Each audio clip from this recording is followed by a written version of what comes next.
Hi friends, welcome back to my channel. This is ಶ್ರುತಿ.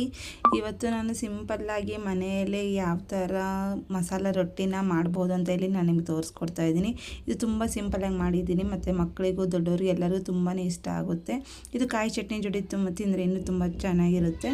ಯಾರು ಮಕ್ಕಳು vegetables ತರಕಾರಿ ಯಾರು ತಿನ್ನಲ್ಲೋ ಈ ಥರ ಎಲ್ಲ ಮಾಡಿಕೊಟ್ರೆ ತುಂಬ ಇಷ್ಟಪಟ್ಟು ತಿಂತಾರೆ. ಯಾರೆಲ್ಲ ನನ್ನ ಚಾನಲ್ನ ಸಬ್ಸ್ಕ್ರೈಬ್ ಮಾಡದೆ ನೋಡ್ತಾ ಇದ್ದೀರಾ, ಪ್ಲೀಸ್ ನನ್ನ ಚಾನಲ್ನ ಸಬ್ಸ್ಕ್ರೈಬ್ ಮಾಡ್ಕೊಳ್ಳಿ. ಹಾಗೆ ಒಂದು ಲೈಕ್ ಬಟನ್ನ ಕ್ಲಿಕ್ ಮಾಡಿ. ನಿಮ್ಮ ಸಪೋರ್ಟ್ ನನಗೆ ತುಂಬ ಮುಖ್ಯವಾಗಿರೋದು. ಪ್ಲೀಸ್ ನನ್ನ ಚಾನಲ್ನ ಸಬ್ಸ್ಕ್ರೈಬ್ ಮಾಡಿ. ಬನ್ನಿ ವಿಡಿಯೋ ಸ್ಟಾರ್ಟ್ ಮಾಡೋಣ. ಇಲ್ಲಿ ಮೊದಲಿಗೆ ನಾನು ಒಂದು ಕಪ್ಪು ಅಷ್ಟು ಸೌತೆಕಾಯಿನ ತುರಿನ ಮಾಡ್ಕೊಂಡಿರೋದನ್ನ ಇಲ್ಲಿ ನಾನು ಬೌಲಿಗೆ ಹಾಕ್ಕೊಳ್ತಾ ಇದ್ದೀನಿ. ಮತ್ತು ಒಂದು ಕಪ್ ಅಷ್ಟು ಕ್ಯಾರೆಟ್ ತುರಿನ ನಾನು ಹಾಕ್ಕೊಳ್ತಾ ಇದ್ದೀನಿ. ಮತ್ತು ಇಲ್ಲಿ ಸಣ್ಣದಾಗಿ ಹೆಚ್ಚಿರುವಂತಹ ಈರುಳ್ಳಿನ ಹಾಕ್ಕೊಳ್ತಾ ಇದ್ದೀನಿ. ಮತ್ತು ನಾನು ಇದಕ್ಕೆ ಸಬ್ಬಸಿಗೆ ಸೊಪ್ಪು ಮತ್ತು ಕೊತ್ತಂಬರಿನೂ ಹಾಕ್ಕೊಳ್ತಾ ಇದ್ದೀನಿ. ಮತ್ತು ನಿಮಗೆ ಬೇರೆ ಯಾವುದಾದ್ರೂ ಸೊಪ್ಪುಗಳನ್ನ ಆ್ಯಡ್ ಮಾಡಬೇಕು ಅಂತ ಅನಿಸಿದ್ರೆ ನೀವು ಆ್ಯಡ್ ಮಾಡ್ಬೋದು. ಅಂದರೆ ಮೆಂತ್ಯ ಸೊಪ್ಪು ಮತ್ತು ಪಾಲಕ್ ಸೊಪ್ಪನ್ನ ಇದರಲ್ಲೇ ನೀವು ಆ್ಯಡ್ ಮಾಡ್ಕೋಬೋದು. ಇಲ್ಲಿ ನಾನು ಕೊತ್ತಂಬರಿ ಮತ್ತು ಸಬ್ಬಸಿಗೆ ಸೊಪ್ಪು ಮಾತ್ರ ಆ್ಯಡ್ ಮಾಡ್ಕೊಳ್ತಾ ಇದ್ದೀನಿ. ಇದನ್ನೆಲ್ಲ ಸೊಪ್ಪನ್ನ ಚೆನ್ನಾಗಿ ಮಿಕ್ಸ್ ಮಾಡಿಕೊಂಡು ಈ ಟೈಮಲ್ಲಿ ನಾನಿವಾಗ ಸ್ವಲ್ಪ ಇದಕ್ಕೆ ರುಚಿಗೆ ಎಷ್ಟು ಬೇಕೋ ಅಷ್ಟು ಉಪ್ಪು ಹಾಕ್ಕೊಳ್ತಾ ಇದ್ದೀನಿ. ಮತ್ತು ಖಾರದ ಪುಡಿ 2 ಟೇಬಲ್ ಸ್ಪೂನ್ ಅಷ್ಟು ಖಾರ ಪುಡಿ ಆಗುತ್ತೆ. ಅಂದರೆ ಇದೇ ಒಂದು ಖಾರ, ಮತ್ತು ಬೇರೆ ಏನು ಖಾರ ಇರೋಲ್ಲ. ಬೇಕಾದ್ರೆ ಎಕ್ಸ್ಟ್ರಾ ನಿಮ್ಗೆ ಖಾರ ಬೇಕಂದ್ರೆ ಚಿಲ್ಲಿ ಪೇಸ್ಟನ್ನ ನೀವು ಹಾಕ್ಕೋಬೋದು. ಮತ್ತು ಇಲ್ಲಿ ಒಂದು ಅರ್ಧ ಟೀ ಸ್ಪೂನಷ್ಟು ನಾನು ಅರಿಶಿನ ಹಾಕ್ಕೊಂಡಿದ್ದೀನಿ. ಮತ್ತು ಜೀರಿಗೆ ಒಂದು ಅರ್ಧ ಟೇಬಲ್ ಸ್ಪೂನಷ್ಟು ಜೀರಿಗೆ ಹಾಕ್ಕೊಳ್ತಾ ಇದ್ದೀನಿ. ಮತ್ತು ಅದಕ್ಕೆ ಎಷ್ಟು ರುಚಿಗೆ ತಕ್ಕಷ್ಟು ಉಪ್ಪು ಬೇಕೋ ಅಷ್ಟು ಉಪ್ಪನ್ನ ನಾನಿಲ್ಲಿ ಸೇರಿಸ್ಕೊತಾ ಇದ್ದೀನಿ. ಇದಕ್ಕೆ ನಾನು 1.5 ಕಪ್ಪಷ್ಟು ನಾನು ಅಕ್ಕಿ ಹಿಟ್ಟನ್ನ ಹಾಕ್ಕೊಳ್ತಾ ಇದ್ದೀನಿ. ನಾನಿಲ್ಲಿ 1.5 ಕಪ್ಪಷ್ಟು ಅಕ್ಕಿ ಹಿಟ್ಟು ಮತ್ತು 1 ಕಪ್ಪಷ್ಟು ಗೋಧಿ ಹಿಟ್ಟನ್ನು ಹಾಕ್ಕೊಳ್ತಾ ಇದ್ದೀನಿ. ಎಲ್ಲನೂ ಚೆನ್ನಾಗಿ ಇಲ್ಲಿ ಮಿಕ್ಸ್ ಮಾಡಿಕೊಂಡು ಒಂದು ಚಪಾತಿ ಹಿಟ್ಟಿನ ಹದಕ್ಕೆ ನಾವು ಇಲ್ಲಿ ನೀಟಾಗಿ ಕಲಿಸ್ಕೋಬೇಕು. ಅಂದರೆ ಸ್ವಲ್ಪ ಚಪಾತಿಗಿಂತ ಸ್ವಲ್ಪ ತೆಳುವಾಗಿ ಕಲಿಸ್ಕೋಬೇಕು. ಸ್ವಲ್ಪ ಅದು ರೊಟ್ಟಿನ ಥರ, ಅಂದರೆ ನಾವು ಕೈಯಲ್ಲಿ ರೊಟ್ಟಿ ತಟ್ಟೋದ್ರಿಂದ ಸ್ವಲ್ಪ ಮೆದುವಾಗಿ ಕಲಿಸ್ಕೋಬೇಕು. ನಾನು ಇವತ್ತು ತೋರಿಸ್ಕೊಡ್ತೀನಿ. ಆಲ್ಮೋಸ್ಟ್ ಎಲ್ಲ ಸೌತೆಕಾಯಿ ಮತ್ತು ಕ್ಯಾರೆಟಲ್ಲಿ ನೀರು ಇರೋದ್ರಿಂದ ಅದರಲ್ಲೇ ಕಲಿಸ್ಕೊಳಕ್ಕೆ ಟ್ರೈ ಮಾಡಿ.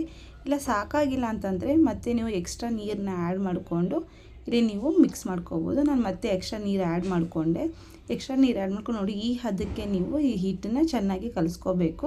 ಇದೇ ನೆನೆಸೋ ಅವಶ್ಯಕತೆ ನೀರಲ್ಲ, ಹಾಗೆ ಕಲಿಸಿದ ತಕ್ಷಣ ನೀವು ಮಾಡ್ಕೋಬೋದು.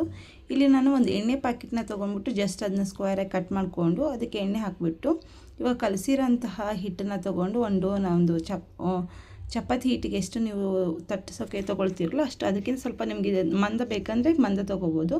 ಅದನ್ನ ಇಟ್ಕೊಂಬಿಟ್ಟು ಅದಕ್ಕೆ ನೀವು ಎಣ್ಣೆ ಅಥವಾ ನೀರಿನಿಂದ ನೀವು ಇದನ್ನ ಹಾಗೆ ಕೈಯಲ್ಲೇ ಸ್ಪ್ರೆಡ್ ಮಾಡ್ಬೋದು. ಆ ಗೋಧಿ ಹಿಟ್ಟು ಹಾಕಿರೋದನ್ನ ಆರಾಮಾಗಿ ಸ್ಪ್ರೆಡ್ ಆಗುತ್ತೆ. ಏನು ಆ ಕಡೆ ಈ ಕಡೆ ಎಡ್ಜಸ್ ಏನು ಹೊಡಿಯೋ ಹಾಗೆ ಇರಲ್ಲ. ಆರಾಮಾಗಿ ನೀವು ಇದನ್ನ ಕೈಯಲ್ಲೇ ತಟ್ಕೋಬೋದು. ಬಟ್ ನಾನಿಲ್ಲಿ ಕೈಯಲ್ಲಿ ನೀರು ಹಚ್ಕೊಂಡು ನಾನು ತಟ್ತಾ ಇದ್ದೀನಿ, ಎಣ್ಣೆನ ಹಚ್ಕೊಂಡಿಲ್ಲ. ಜಸ್ಟ್ ನೀರು ಹಚ್ಕೊಂಡು ನಾನು ಎಷ್ಟು ತೆಳುವಾಗುತ್ತೋ ಅಷ್ಟು ತಟ್ಟಕ್ಕೆ ಟ್ರೈ ಮಾಡಿ. ಅಂದರೆ ಅದು ಆದಷ್ಟು ಕ್ರಿಸ್ಪಿಯಾಗಿ ತುಂಬ ಚೆನ್ನಾಗಿ ಬರುತ್ತೆ, ತುಂಬ ಟೇಸ್ಟಿಯಾಗೂ ಬರುತ್ತೆ. ಇವಾಗ ನಾನು ಎಷ್ಟು ತೆಳುವಾಗುತ್ತೋ ಅಷ್ಟು ಸಾಧ್ಯ ಆದಷ್ಟು ನೀವು ತಟ್ಕೊಳ್ಳಿ.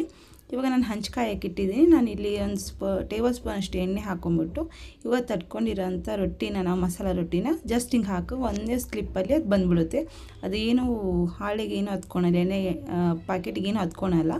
ಆರಾಮಾಗಿ ಒಂದು ಹಿಂಗೆ ಸ್ಲೈಸ್ ಮಾಡಿದ್ರೆ ಸಾಕು ಬಂದುಬಿಡುತ್ತೆ. ಮೇಲೆ ಇನ್ನೂ ಸ್ವಲ್ಪ ಎಣ್ಣೆ ಹಾಕಿಬಿಟ್ಟು ಚೆನ್ನಾಗಿ 2 ಕಡೆಯೂ ನೀಟಾಗಿ ಬೇಯಿಸ್ಕೋಬೇಕು.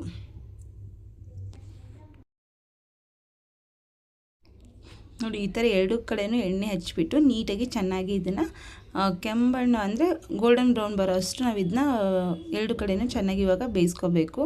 ಇದು ಯಾರು ಅಕಸ್ಮಾತ್ ಮಕ್ಕಳು ತರಕಾರಿ ತಿನ್ನಲ್ಲ, ಹಠ ಮಾಡ್ತಾ ಇರ್ತಾರಲ್ಲ ಅಂಥವ್ರಿಗೆ ಇದು ಒಳ್ಳೆ ಆಪ್ಷನ್ ಇರುತ್ತೆ. ಮತ್ತು ಬಾಕ್ಸಿಗೂ ಕಟ್ಕೊಂಡು ಹೋದರೆ ತುಂಬಾ ಮಧ್ಯಾಹ್ನ ಮೇಲೆ ಇದು ತುಂಬ ಟೇಸ್ಟಿಯಾಗೂ ಬಂದಿತ್ತು. ಇದನ್ನು ನೀವು ಕಾಯಿ ಚಟ್ನಿ ಅಥವಾ ಮೊಸರು ಜೋಡಿನೂ ಇದನ್ನ ತಿನ್ಬೋದು. ತುಂಬ ಟೇಸ್ಟಿಯಾಗಿ ಬಂದಿತ್ತು. ಎಲ್ಲ ಮಕ್ಕಳು ಮತ್ತು ನಮ್ಮ ಯಜಮಾನ್ರು ತುಂಬಾ ಇಷ್ಟಪಟ್ಟು ತಿಂದರು.